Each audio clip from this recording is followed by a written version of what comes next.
कारणों से जो धड़कन है वो नहीं आ पाती है। साउंड भी हमारा दो तरीके का होता है, एक होता है पेट पे से, जिसको हम है यहीं से क्या हुआ है, लेट निकला है। इसमें क्या होता है कि बच्चा जो है वो उसकी धड़कन ही नहीं आती है। तो friends, welcome back to my YouTube channel Varsha nursing classes. आज हम जानेंगे कि गर्भ में पल रहे बच्चे में धड़कन कितने हफ्ते पे आती है। उसकी माँ को उसे पता होना चाहिए, उसकी माँ घबराती है, भाई मेरे बच्चे में धड़कन है नहीं है, बच्चे की धड़कन कितनी होती है, कहीं मेरे बच्चे की धड़कन कम तो नहीं है, कहीं मेरे बच्चे की धड़कन ज़्यादा तो नहीं है।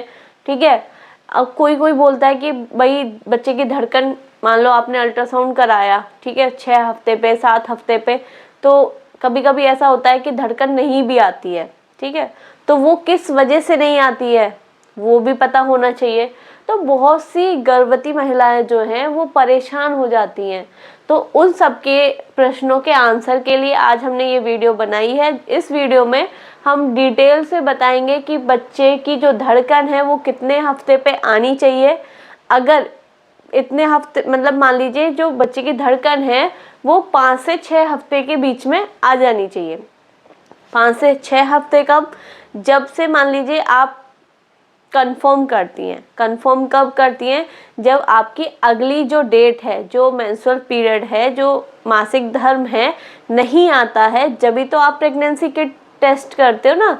ठीक है, जब तक मान लीजिए टेस्ट हमारा क्या आ गया, पॉजिटिव आ गया, तो उसके दौरान ही हमारे क्या हो गए, 4 हफ्ते हो गए, मतलब 1 महीना हमें हो चुका है, 4 हफ्ते हमें हो चुके हैं। उसके अगले 2 हफ्ते बाद ही हमारे बच्चे की धड़कन आ जाती है। तो हमारे पास 2 तरीके होते हैं, या तो हम पेट के ऊपर से अल्ट्रासाउंड में पता कर सकते हैं बच्चे की धड़कन, या फिर हम नीचे के रास्ते से भी हम अल्ट्रासाउंड करते हैं, उसमें भी हम बच्चे की धड़कन चेक कर सकते हैं। ठीक है, तो देखिए, एक है बच्चे के वैसे ही नॉर्मली जो डॉक्टर चेकअप करता है, बच्चे की धड़कन कितनी होनी चाहिए ये भी हम आपको बताएंगे। ठीक है, तो हमारे पास सबसे पहले हम क्या करते हैं, अल्ट्रासाउंड से ही तो हम पता कर पाते हैं कि भाई बच्चे की धड़कन है या नहीं है। कभी कभी ऐसा होता है 5 से 6 हफ्ते पे भी बच्चे की धड़कन नहीं आ पाती है, तो उनके क्या क्या कारण है, किन कारणों से जो धड़कन है वो नहीं आ पाती है, उसके बारे में भी हम बात करेंगे। तो सबसे पहले हमें बात करना है, हम जो धड़कन है वो सही है ना, हम जो बच्चे की धड़कन है वो 5 से 6 हफ्ते पे नॉर्मली आ जाती है। 5 से 6 हफ्ते कब से? जब से बच्चे, मतलब जब हमने टेस्ट चेक कर लिया। ठीक है, हमने किट में चेक कर लिया। किट में हम चेक कब करते हैं? जब गर्भवती महिला जब महिला उसका जो मासिक धर्म है, जो डेट है अगले महीने नहीं आती है, तभी तो हम चेक करते हैं। तो मान लीजिए उस टाइम पे पॉजिटिव आ गया, उस टाइम पे हमें कितने हो गए, 4 हफ्ते। उसके अगले 2 हफ्ते बाद ही हम क्या करते हैं, अल्ट्रासाउंड कराते हैं। ठीक है, अल्ट्रासाउंड भी हमारा 2 तरीके का होता है, एक होता है पेट पे से, जिसको हम ट्रांस एब्डोमिनल अल्ट्रासाउंड बोलते हैं, एक होता है हमारा TVS ट्रांस वेजाइनल, जो कि नीचे के रास्ते से होता है। ठीक है, तो ये क्या है हमारा नीचे के रास्ते से, यहाँ पे क्लियरली हमें साउंड, बच्चे की जो धड़कन है वो क्लियरली आ जाती है, कितने, 5 से 6 हफ्ते पे। ठीक है, एक होती है जो पेट के ऊपर से हम अल्ट्रासाउंड करते हैं, उसमें थोड़ा सा टाइम एक्स्ट्रा लगता है, क्योंकि बीच में लेयर्स होती है काफ़ी, यहाँ पर फैटी लेयर्स कुछ भी नहीं होती, तो हमें धड़कन जो है वो क्लियर सुनाई देती है। ठीक, तो हमें पता चल गई कि हमारी जो बच्चे की धड़कन है, गर्भ में जो बच्चा पल रहा है उसकी धड़कन कितने हफ्ते पे आनी चाहिए, 5 से 6 हफ्ते के बीच में धड़कन आ जाती है। ठीक है, अब हमारे पास आते हैं कि भाई मान लो 5 या 6 हफ्ते तक धड़कन नहीं आई। ठीक है, तो वो किस लिए नहीं आई, माँ जो है वो घबरा जाती है, भाई मेरे बच्चे की धड़कन क्यों नहीं आई, कोई दिक्कत तो नहीं है। तो वो क्या क्या दिक्कतें हो सकती हैं। ठीक है, मान लो आप गायनिक के पास गए, अपने डॉक्टर के पास गए, और आपने कहा मैडम मुझे 6 हफ्ते हो गए और मेरे बच्चे की धड़कन नहीं आई है, तो हो सकता है, सबसे पहला रीज़न हो सकता है कि आपका जो ओवुलेशन है, मान लो आपका जो अंडा है जो निकला है वही लेट निकला। किसी किसी की जो मेंस्ट्रुअल साइकिल होती है, जो मासिक धर्म होती है, वो किसी का 28 दिन होता है, किसी का 30 दिन होता है, किसी का 35 दिन होता है, ठीक है। तो मान लो जिस दिन आपने कंसीव किया है उस साइकिल में आपका जो मासिक धर्म है वो 35 दिन रहा हो। अगर 35 दिन रहा होगा तो अंडा भी लेट निकला होगा, ठीक है। 14वें दिन ना लेकर के 20 दिन 22वें दिन निकला होगा, तो उतना ही एक हफ्ते क्या हो जाएगी, बाद में धड़कन आएगी, ठीक है। या तो ये कारण हो सकता है, मतलब कि डिलेड ओवुलेशन या फिर डिलेड कंसीव या कंसेप्शन, ठीक है। मान लो आपका जो अंडा है वही लेट निकला, एक तो ये रीज़न हो सकता है।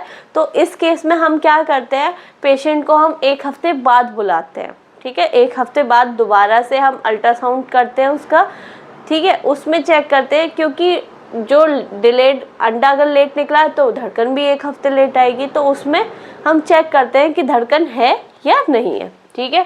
ठीक है, ये जो अंडा है यहीं से क्या हुआ है, लेट निकला है। दूसरा हो सकता है कि जो हमारा यूट्रस है, मान लो बच्चादानी है, वो थोड़ी सी पीछे हो गई है। नॉर्मल क्या है, इस तरीके से रहती है, नॉर्मल जो यूट्रस है वो इस तरीके से है, लेकिन कभी कभी क्या होता है, रिट्रोवर्टेड यूट्रस हो जाता है। तो यूट्रस क्या है, हल्का सा वो है पीछे की तरफ, तो इसमें हमें जो धड़कन 5 या 6 हफ्ते पे आनी होती है वो हमें कम सुनाई देती है, ठीक है, या फिर सुनाई नहीं देती है।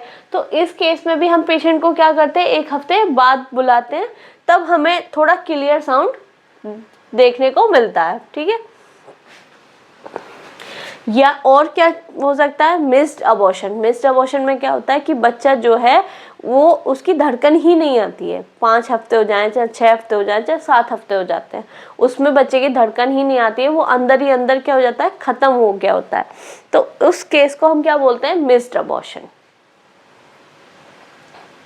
या फिर एक्टोपिक प्रेगनेंसी। एक्टोपिक प्रेगनेंसी क्या है, एक्टोपिक प्रेगनेंसी वो होती है जो यूट्रस में ना हो के अदर ऑर्गन्स में हो जाती है, या तो फैलोपियन ट्यूब में हो जाती है, ठीक है। ये है क्या है, फैलोपियन ट्यूब। देखिए यहाँ पर ये ट्यूब है, इसके बीच में ही बच्चे की जो ग्रोथ है वो स्टार्ट हो जाती है, ठीक है। तो इसको हम क्या बोलते हैं, एक्टोपिक प्रेगनेंसी। तो इस केस में भी हमें क्या होगा, एक तो धड़कन नहीं मिलेगी, बच्चे की हार्ट बीट नहीं मिलेगी, प्लस हमें जो ये एरिया है फैलोपियन ट्यूब वाला ये उभरा हुआ मिलेगा। तो हमें इससे कंफर्म हो जाएगा कि ये क्या है, एक्टोपिक प्रेगनेंसी है।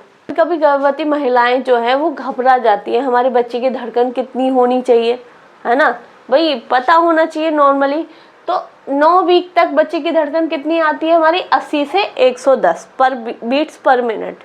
हाँ, हमारे से ज़्यादा है, हमारी 70 60 है ना, नॉर्मली क्या होती है 72 होती है। हमारे से बच्चों में जो धड़कन है वो ज़्यादा होती है, पर ऐसा नहीं है कि भाई बहुत ज़्यादा होनी चाहिए, इतने के बीच में होती है, 80 से 110 के बीच में, सॉरी 9 हफ्ते तक कितनी होनी चाहिए, 80 से 110 के बीच में। 9 से 12 हफ्ते तक 120 से 180 बीट्स पर मिनट होनी चाहिए, और 12 हफ्ते के बाद मान लो चौथे महीने से 110 के बीच में 110 से 160 के बीच में होनी चाहिए। जो बच्चे की नॉर्मली हम धड़कन मानते हैं वो 120 से 160 के बीच में मानते हैं। अगर इससे ज़्यादा है तो दिक्कत है, अगर इससे कम है तो दिक्कत है, ठीक है। तो अब एक क्वेश्चन और आता है जो हमसे गर्भवती महिलाएं पूछती है कि भाई धड़कन से भी क्या लड़का लड़की का हम पता कर सकते हैं।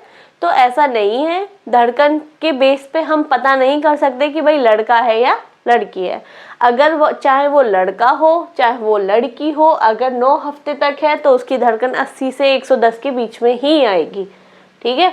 तो उस धड़कन से बच्चे में कोई डिफरेंस नहीं होता है, जेंडर का पता नहीं चलता है, ठीक है। तो आज हम इस वीडियो में हमने क्या जाना कि जो हमारी बच्चे की गर्भ में बच्चा पल रहा है उसकी धड़कन हार्ट बीट कितने हफ्तों पे आती है, 5 से 6 हफ्तों पे आती है। अगर इतने हफ्तों पे नहीं आई है तो क्या क्या कारण हो सकते हैं वो भी हमने बता दिया है। अगर आपको मेरी वीडियो अच्छी लगी हो तो वीडियो को लाइक करें, चैनल को सब्सक्राइब करें। Thank you.